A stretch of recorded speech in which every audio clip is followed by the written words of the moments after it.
Apprendre à distance avec Madame Ajar. Rebonjour. Alors maintenant, nous allons lire la suite de notre roman. Une journée au château fort, deuxième partie. Bon, nous allons maintenant descendre dans les oubliettes. Sous le donjon, c'est là qu'on enfermait les prisonniers et qu'on les oubliait. Surtout, restez derrière moi. Les oubliettes sont très sombres. Une faible lumière qui se glisse par un minuscule soupirail éclaire une grille fixée dans le sol. Une affreuse odeur nous prend à la gorge. Attendez-moi ici. Au secours, à l'aide! Mais c'est le Seigneur, s'exclame Charles. Où êtes-vous? S'écrie la maîtresse. Sous vos pieds, au fond des oubliettes. Je suis tombée. Vous n'êtes pas blessé? Pas de réponse. Et tout à coup, une voix retentit de derrière nous. Coucou, devinez qui c'est? Une ombre effrayante se tient dans le rayon de lumière qui sort du soupirail. C'est le fantôme des oubliettes! Gémit Manon terrifiée. Même la maîtresse devient toute blanche et tremblante. Mais non, n'ayez pas peur, dit l'apparition. C'est moi, Gontran. Je ne suis pas tombée. J'ai utilisé un passage secret. C'était une farce. La maîtresse le regarde avec des éclairs dans les yeux et nous prenons les escaliers. On monte en haut du mur d'enceinte du château sur un passage très étroit. Nous voilà sur le chemin de ronde, explique Gontran. Les soldats jouaient à la ronde ici?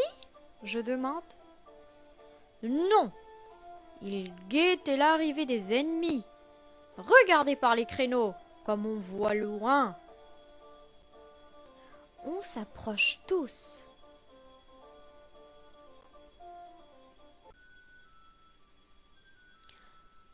Là-bas, des ennemis! Baissez-vous vite! Crie le Seigneur. On s'aplatit sur le sol et Gontran éclate de rire.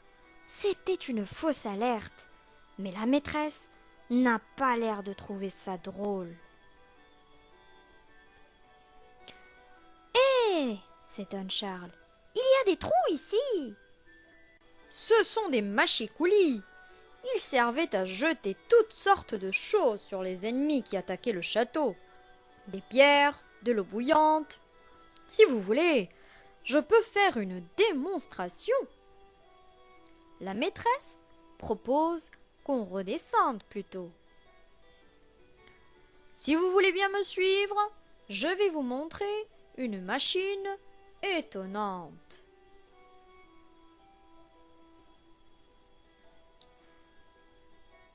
C'est une très grande machine qui fait presque le double du Seigneur.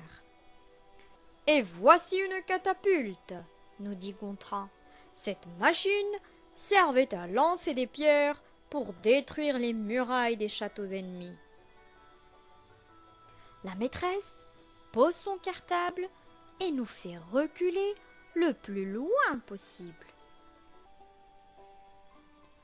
Le Seigneur tourne une manivelle. Le bras de la catapulte descend et le ressort se tend. Puis il soulève sans effort une énorme pierre et la brandit au-dessus de sa tête.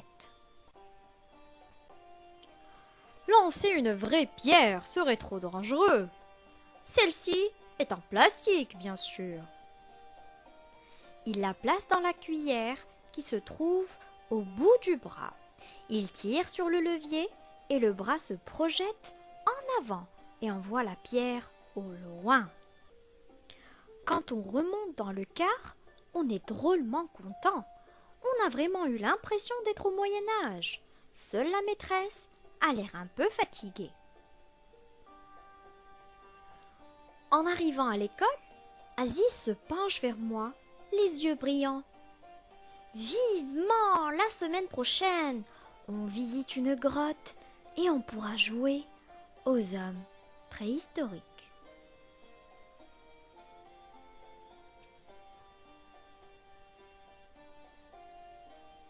Voilà, j'espère que l'histoire vous a plu. On se retrouve tout de suite pour une troisième et dernière vidéo.